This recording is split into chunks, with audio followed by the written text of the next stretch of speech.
There is a perfect storm brewing in crypto, and today I'm going to share with you why Bitcoin will rally to over $70,000 by the end of next year, potentially even reaching as high as 100. There are two major drivers of this bull market. We're going to look back at what caused the last bull market, look forward to what will cause this coming bull market, and I will share with you why right now is exactly the time that you need to be considering getting into cryptocurrency, getting your personal finances in order so that you can do it responsibly.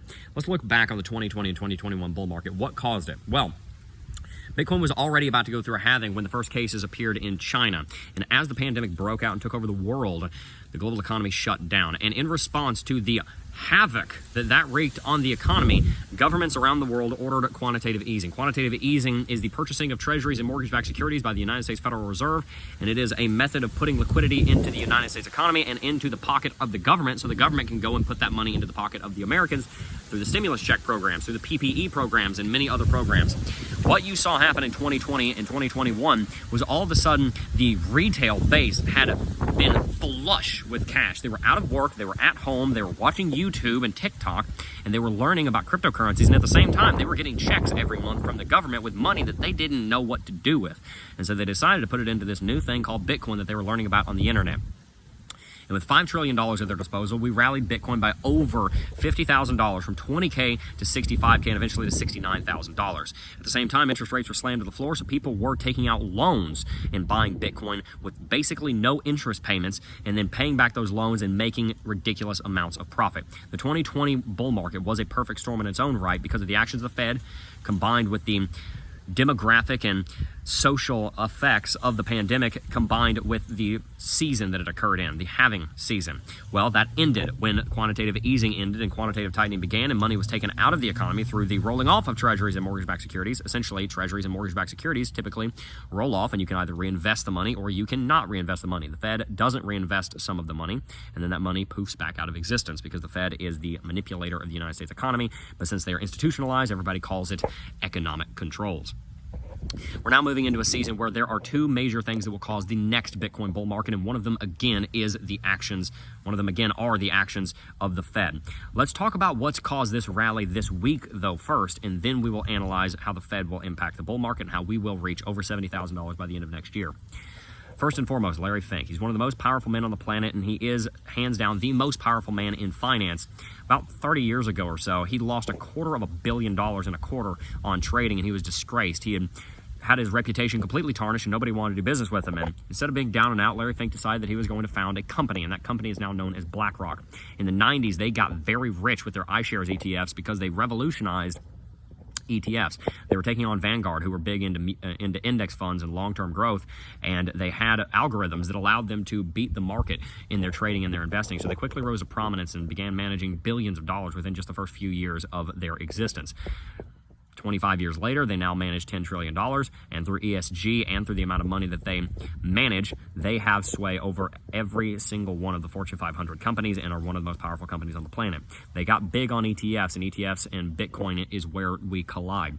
Larry Fink hated Bitcoin 3 to 5 years ago. He thought it was a scam. He thought it was used to fund terrorist activity. He was no fan of it at all. But at some point in the last 2 years, he got orange-pilled, and now he believes that he can make more money, and he believes that he can better serve his clients by allowing for a Bitcoin ETF to be part of their lineup. And so a Bitcoin ETF was proposed to the SEC earlier this year, and that led us through the last major rally where we rallied about $7,000 to $8,000 in like a week. Now we come to today, and a week ago, Cointelegraph is currently under investigation for throwing an intern out a window because that intern— that's a joke, by the way. I don't want to be a proponent of fake news. Because that intern, or whoever it was, posted a fake tweet that the BlackRock iShares Bitcoin spot ETF had been approved. Bitcoin rallied $2,000 in 8 minutes, and it showed the market, whoa, man, there's a lot of dry powder on the side, and that dry powder is ready for an ETF. Yesterday, BlackRock made more movements to prepare for the Bitcoin ETF by registering with something called the DTCC and getting themselves a ticker symbol, IBTC, probably short for iShares BTC, and a few other technical requirements have been put into place, basically leading to us believing that BlackRock thinks that they're going to get an approval on the Bitcoin ETF. Bitcoin rallied all the way to $35,000. That brings us to today. So, the Fed and BlackRock have already had huge impacts on the market, and I believe that those two entities are going to be the reason that Bitcoin goes to the next all-time high into over $70,000, maybe even north of 100 in the coming bull market. But how?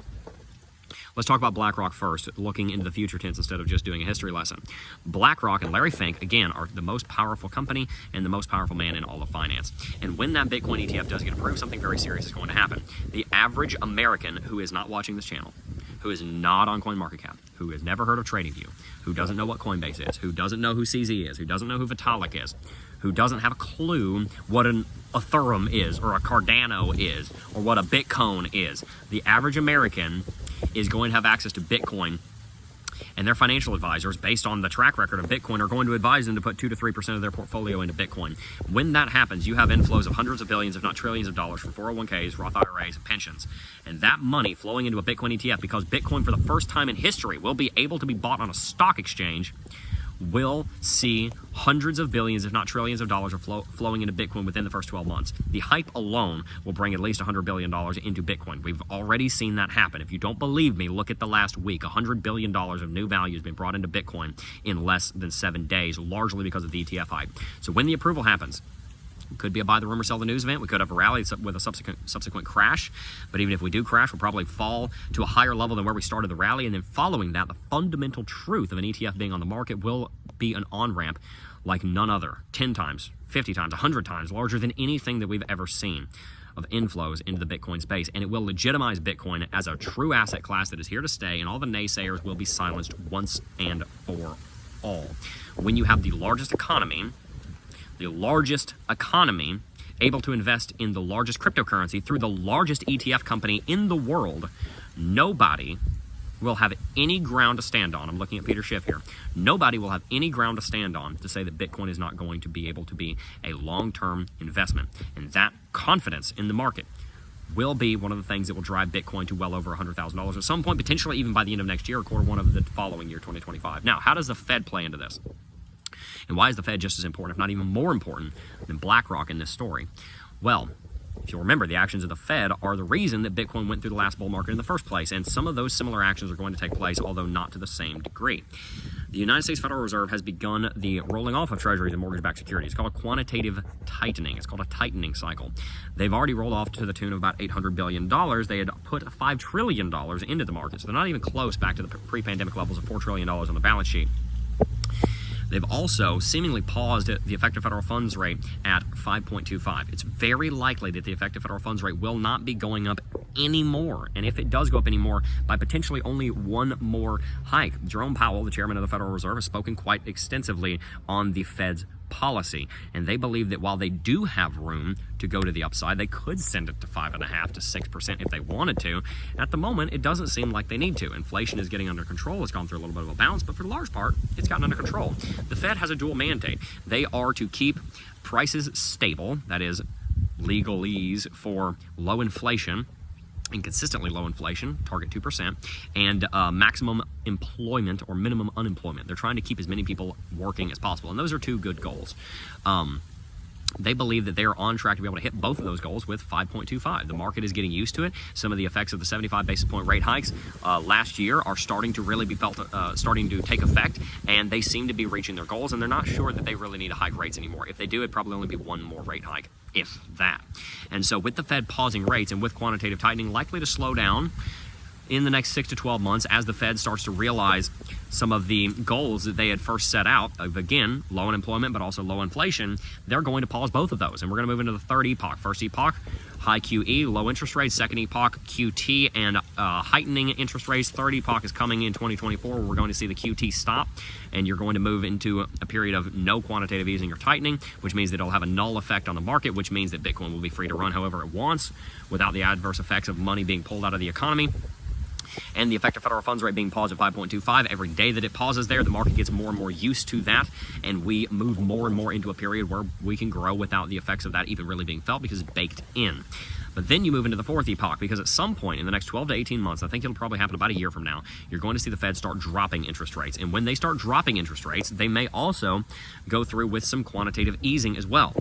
Jerome Powell himself has talked about the potential of rolling recessions. And if one of those rolling recessions from the effects of the pandemic occur in 2024 to 2025, as many people, including myself, believe it might, especially as a result of global instability revolving around the Russian-Ukrainian conflict and the Israeli-Hamas conflict, they could begin quantitative easing once again, and they could begin dropping the effective federal funds rate once again, which would be a repeat of 2020, and this would probably line up in the timing about a year post-halving, which is when you're normally seeing all-time highs. So we're talking about the afterburner being kicked on when the jet's already going at Mach 4 and Bitcoin's at 70K, and it's got that final boost from the EFFR dropping and the quantitative tightening reversing into QE from the Fed, pushing us up to 100. So my price prediction, based on the actions that have already occurred of the Fed and of the company that is BlackRock, and the actions that we expect that both of those companies are going to go through and have done to them, i.e. SEC approval of the BlackRock ETF, I firmly believe that by the end of next year,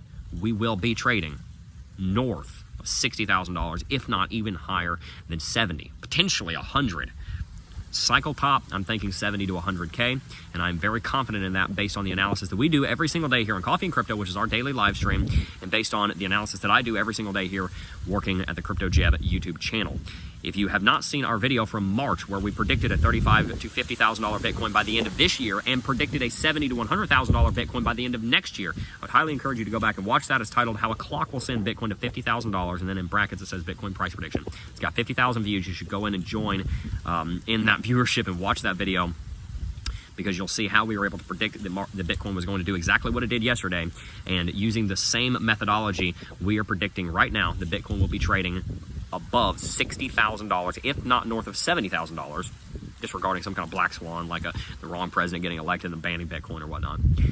Based on everything that we can see, that's our prediction. I'd love to hear your thoughts on that. Where's Bitcoin going next year? Do you agree with my rationale? Am I missing something? Am I wrong in something? I'd love to hear your input. I love interacting with the community, and I want you guys to know doing this channel, running this channel, has been one of the greatest things that's ever happened to me after following the Lord Jesus Christ and after my family. It's right up there, and I love what I do, and I love you guys, and I want to see you succeed, and I'm here to succeed with you. Let's go ahead and make some money in this bull market. Let's do it the right way, and let's do it for the right reasons. Peace.